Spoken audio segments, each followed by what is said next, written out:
All praises to Yahweh Ba'Shem Yahweh Shai, Ba'Shem Makar double honors to the apostles and the elders of Great Millstone, and shalom to the elect of the nation of Israel. Capital punishment, and I was just looking this up after I saw the apostles talk and mention this, and capital punishment and beheading pretty much go hand in hand, because capital, the word capital, refers to the head, right? And I looked it up on Etam Online, right? And I'm not sure if the apostles actually mentioned this in the video, because I haven't got through watching the whole thing. I'm more than likely, I guess, that they did definitely mention this anyway. But this can be a further lesson that goes into this that somebody else might see that doesn't see their video, right? But yeah, I'm gonna go into it anyway. This is the definition of capital from Etam Online. It says from early 13th century, of or pertaining to the head, from Old French capital, from Latin capitalis, of the head. Right, so capital punishment would then therefore mean a punishment of the head, and the punishment of the head that you would be receiving is beheading, man. And the reason why this is important is because the apostles mention that they're bringing beheading back. I mean, they're bringing not beheading, they're bringing, they're bringing back. They mention that they're bringing back capital punishment, right? But one of the methods that they're using for the bringing back of capital punishment is through firing squad. But obviously that's got a lot of technicalities to it, to where you have to reload the guns. It takes a lot of ammo. It's more cost. It's gonna cost more to do that way, right? Then they've got other methods of capital punishment, such as lethal injection, electric chair, stoning. I guess you could say that, hanging, right? But all of these methods will be viewed as more cruel than beheading. Beheading will actually be looked at as the most the nicest method, man. Right? That will be viewed as the nicest method. They could set up bins that the person's head rolls into and all of this type of stuff. Like they'll help come up with a method and try and market it in such a way that it seems as though it's the most humane method, which is ultimately what Yahweh wants them to do. Because Esau likes to try and come out as the good guy whenever he does anything. So he ain't gonna want to say that he's punishing people that don't want to take the MOTB by putting them in an electric chair and shocking the hell out of them. He'll try and say, well, we'll come up with a more humane way to get rid of these undesirables and these people that don't want to live according to our values. He'll come with his little BS. And that method that they're going to eventually come up with, that they say is the best way, is going to be through beheading, man. And now that more and more things are coming out in the world, you can see how everything's guiding them to this decision, man. Because there's certain things that they've got out there that they're trying to push on people that people don't want to take. So eventually it's going to get to, well, you have to either take this or this is going to be the thing that we're going to have to do to you. And I'm going to read the prophecy that mentions this. This is Revelation chapter 20 and verse 4. And I saw thrones, and they that sat upon them, and judgment was given unto them.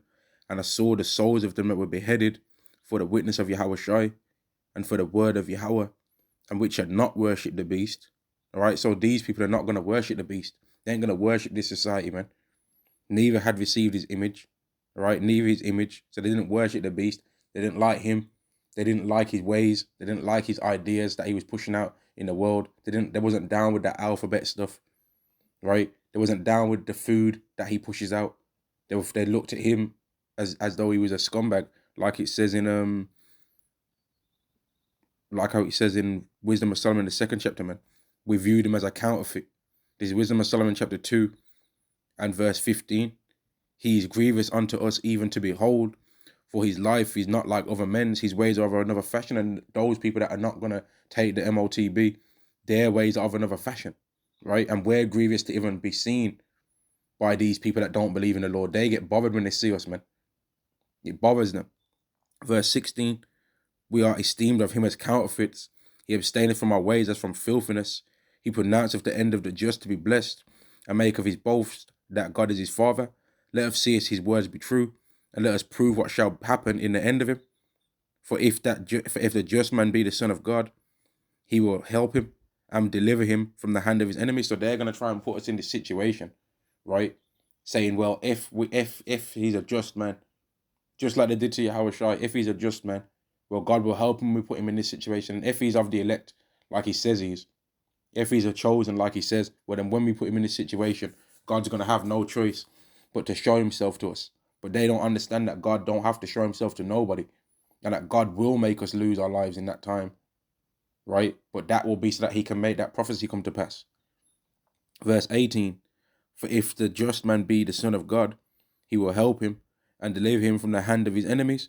Let us examine him with despitefulness and torture, that we may know his meekness and prove his patience. Let us condemn him with a shameful death, for by his own saying he shall be respected. So that's what they're planning to do, man. Verse 21, such things did they imagine and were deceived, for their own wickedness had blinded them. So they're deceived by this because they don't understand Yahweh. They don't understand the Lord. Verse 22, as for the mystery of God, they knew them not, neither hoped they for the wages of righteousness, nor discerned the reward for blameless souls. So they don't understand that by not being a scumbag, that there's actually a reward. And that's why they're prepared to go and take it to where they're going to take it there, man. Verse 23, for God created man to be immortal and made him an image of his own eternity. And that, you know what, I ain't going to read that because that's going into a whole nother topic that's separate from this, but at the same time not separate. So I'm going to go back to Revelation and 20. Because that's the kind of plans that these devils have got in mind for the elect, man, and for everyone that's not down with their system. Revelation chapter 20 and verse 4 again.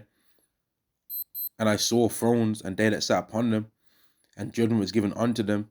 And I saw the souls of them that were beheaded. All right, beheaded and capital punishment is pretty much the same thing, man. Because when you look up capital punishment and you look up definitions of it, right? If you look up capital punishment and beheading, you will see that it is mentioned and that they're pretty much linked, because as I just showed here, capital is, it says early 13th century of or pertaining to the head.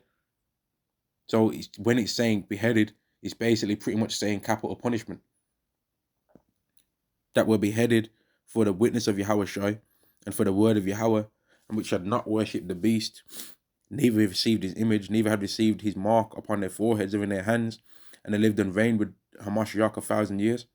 So that's what's getting ready to happen, man. Right? That's what's getting ready to happen to certain people of the elect, but not all.